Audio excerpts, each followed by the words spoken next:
বানাবো মরিচ মুরগি, হালকা পাতলা মশলা দিয়ে মুরগির মাংসের ঝোল, যা গরমের দিনে দুপুরে ভাতের সাথে খেতে বেশ লাগে, রুটির সাথেও দারুণ লাগে। তো চলো বন্ধুরা, তোমাদের হালকা পাতলা মশলা দিয়ে মরিচ মুরগির মাংসের ঝোলের রেসিপিটা বানিয়ে দেখাই। এখানে নিয়েছি 1 কিলো মুরগির মাংস এই যে একটু ছোটো ছোটো লেগ পিস নিয়েছি, আর মাংসের পিসগুলো একটু ছোট করে কাটা আছে, ছোটো ছোটো করে পিস করে নিয়েছি। এরকম ধুয়ে ভালো করে জলটা ঝরিয়ে নিয়েছি। মাংসের পরিমাণ অনুযায়ী দিয়ে দেবো নুন, নর্মাল চামচে 1.5 চামচ, সামান্য একটু হলুদ গুঁড়ো, 1/2 চামচ মতো হলুদ গুঁড়ো, 1/2 চামচ মতো গোলমরিচ গুঁড়ো, 1/2 চামচ চিনি, 5 চামচ মতো আদা রসুন পেস্ট, 200 গ্রাম টক দই, ফ্যাটানো টক দই, 4 চামচ মতো সাদা তেল। সব কিছু দিয়ে মাংসটা ভালো করে মেখে নেব।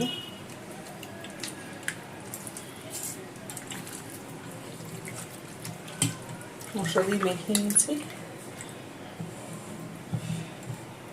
এর মধ্যে দিয়ে দিলাম অর্ধেক পাতিলেবুর রস,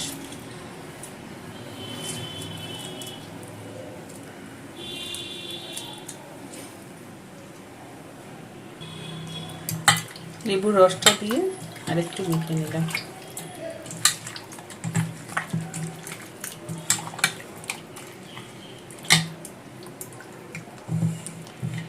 এই অবস্থায় আধ ঘন্টা মতো রেখে দেবো। একটা মিক্সিং জার নিয়ে নিয়েছি, এতে দিয়ে দিলাম 3টে বড় সাইজের পেঁয়াজ কুচি। কোনো জল দেবো না, এই অবস্থায় পেঁয়াজটা বেটে দেবো। পেঁয়াজটা বেটে নিয়েছি, এই অবস্থায় রেখে দিলাম। একটা কড়াই বসিয়ে গ্যাসটা ধরিয়ে দিলাম।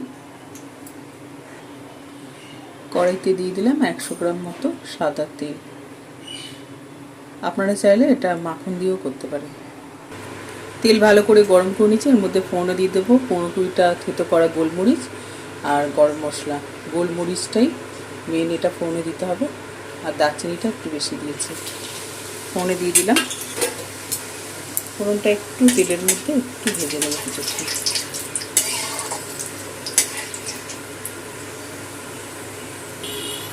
ফোড়নটা ভালো মতো হয়ে গেছে, ফোড়ন দিয়ে ভালো গন্ধ হয়েছে। এর মধ্যে পেঁয়াজ বাটাটা দিয়ে দিলাম।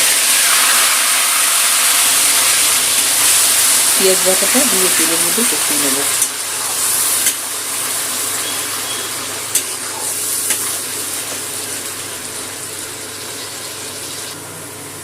পেঁয়াজ বাটাটা খুব ভালো করে তেলে কষিয়ে নিতে হবে। 10 মিনিট ধরে পেঁয়াজটা তেলের মধ্যে কষিয়ে নিয়েছি, যাতে পেঁয়াজের কাঁচা গন্ধ চলে যায়। তো মশলা থেকে তেল ছেড়ে গেছে, আর পেঁয়াজের কালারটাও চেঞ্জ হয়ে গেছে। পেঁয়াজটা ভালো করে কষিয়ে নিয়েছি, পরের মধ্যে মেখে রাখা মাংসটা দিয়ে দেবো। আর বাটির গায়ে যে মশলাটা লেগে আছে ওটাও কাছিয়ে দিয়ে দেবো।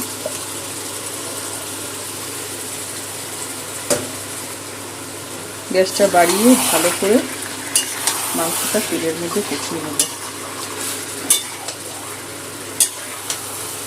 গ্যাস কমানো যাবে না, তাহলে জল বেরিয়ে যাবে। দই দেওয়া আছে, ঢাকা টাকা কিচ্ছু দেওয়া যাবে না। এই অবস্থায় ভালো করে মাংসটা কষাবো।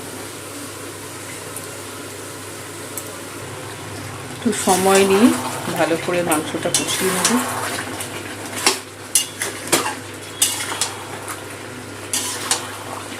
যাতে এই যে আদা রসুন বাটা দিয়ে মাখা আছে, এটা কাঁচা গন্ধটা চলে যায়। মাংসটা খুব ভালো করে কষিয়ে নিয়েছি 9 মিনিট ধরে। আর যে আদা রসুন বাটাটা ছিল সেটা কাঁচা গন্ধও চলে গেছে। ভালো করে কষিয়ে নিয়েছি, আর মশলা থেকে যে তেল ছাড়তে শুরু করেছে। এর মধ্যে এই যে বাটির মধ্যে একটু মশলা লেগেছিলো, আর মশলা বাটার জল থেকে ধুয়ে 1/2 বাটির মতো জল দিয়ে দিলাম। জলটা দিয়ে একটু ফুটিয়ে নেব। মশলা বাটার জলটা আছে, নেড়ে ছেড়ে ফুটিয়ে নেব।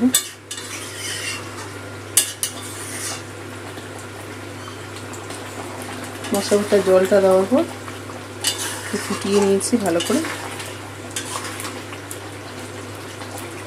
এই মাংসটা এখন সিদ্ধ হতে দেবো, তাই এর মধ্যে দিয়ে দিলাম হাফ বাটি মতো গরম জল।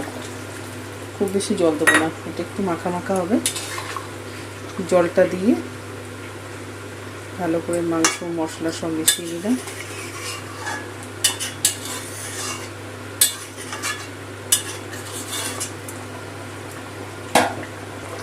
এখন ঢাকা দিয়ে 15 মিনিটের মতো রেখে দেবো গ্যাসটা লোতে করে। একটা ভাজা মশলা করব, তার জন্য গ্যাসটা ধরিয়ে একটা ফ্রাই প্যান বসিয়ে দিলাম। এর মধ্যে দিয়ে দেবো 50টা মতো গোলমরিচ, গোটা গোলমরিচ, আর তার সাথে দিয়ে দেবো 8টা মতো কাঁচা লঙ্কা। আর এটা সমানে নাড়াচাড়া করে ভেজে নেব। 10 মিনিট ধরে এটা নাড়তে নাড়তে গোলমরিচটাও কড়কড়ে হয়ে গেছে আর লঙ্কাটাও ভাজা হয়ে গেছে। এইভাবে নেড়ে দেবো, পুড়ে না যায়। এই গ্যাসটা বন্ধ করে দিলাম। গোলমরিচ আর কাঁচা লঙ্কাটা একটা প্লেটের মধ্যে ঢেলে দিলাম। এটা এখন ঠান্ডা করে নেবো, একটু ঠান্ডা হয়ে যাক, তারপরে ভেজে নেবো। মিক্সির জার নিয়ে নিয়েছি, এর মধ্যে গোলমরিচটাকে গুঁড়ো করে নেবো, নালে বাটা হবে না। 3-4 বার ঘুরিয়ে গুঁড়ো করে নেবো। 3-4 বার ঘুরিয়ে এই যে মিক্সিটা গুঁড়ো করে নিয়েছি, এর মধ্যে কাঁচা লঙ্কাটা দিয়ে দিলাম। সামান্য একটু জল দিয়ে এটা একটা পেস্ট বানিয়ে নেবো।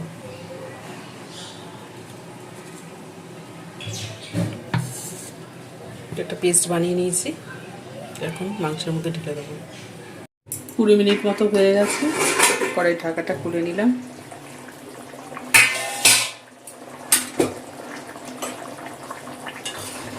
দেখে নেবো মাংসটা সিদ্ধ হয়েছে।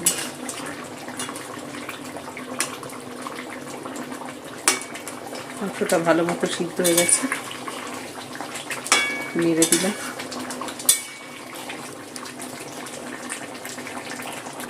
এর মধ্যে যে গোলমরিচ আর কাঁচা লঙ্কা পেস্ট বানিয়েছিলাম সেটা দিয়ে দিলাম। যদি মাখন থাকে তাহলে একটু 1 চামচ মাখন দিয়ে দিন, আমি মাখন নেই তো 1 চামচ ঘি দিয়ে দিলাম। এর মধ্যে কোনো গরম মশলা গুঁড়ো দেবো না, এই গোলমরিচ আর কাঁচা লঙ্কার টেস্টটাই মাংসের মধ্যে থাকবে, তাই গরম মশলাটা দিলাম না। দিয়ে এখন গোলমরিচ আর কাঁচা লঙ্কাটা ভালো করে মাংসের সাথে মিশিয়ে নিলাম, পেস্টটা আর ঘিটাও মিশিয়ে নিলাম। দিয়ে একটু ফুটিয়ে নেবো যাতে গোলমরিচ কাঁচা লঙ্কার টেস্টটা মাংসের মধ্যে ঢুকে যায়। দিয়ে নিয়েছি গোলমরিচ আর দেওয়ার পরে কাঁচা লঙ্কা পেস্ট দেওয়ার পরে এর মধ্যে কটা মাথা কেটে কটা কাঁচা লঙ্কা দিয়ে দিলাম। দিয়ে একটু ঝোলের সাথে মিশিয়ে নিলাম, দিয়ে একটু ফুটিয়ে নেবো, বেশিক্ষণ 1 মিনিট মতো ফুটিয়ে গ্যাসটা বন্ধ করে দেবো।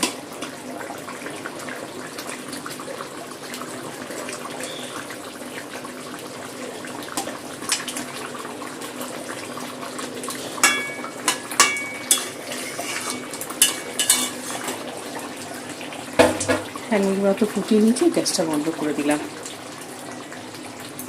তাহলেই তৈরি হয়ে গেল আমাদের দারুণ সুস্বাদু মরিচ মুরগি।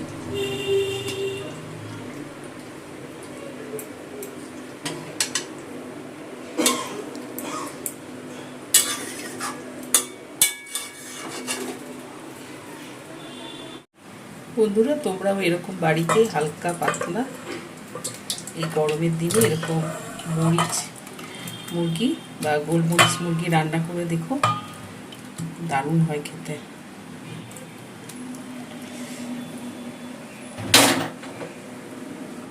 তো বন্ধুরা, তোমরাও বাড়িতে এরকম মরিচ মুরগি বানিয়ে খেও, কম তেল মশলা দিয়ে, আর শরীরের পক্ষেও খুব ভালো। এই গরমের দিনে এরকম হালকা পাতলা মুরগির মাংস হলে দুপুরে গরম গরম ভাতের সাথে বা রুটির সাথে খুব ভালো লাগবে। বানিয়ে খেও আর কমেন্ট করে জানিও কেমন হয়েছে। ভালো লাগলে প্লিজ একটা লাইক দিয়ে দিও তোমরা, আর চ্যানেলটা সাবস্ক্রাইব ফলো করো অনুরোধ হলো।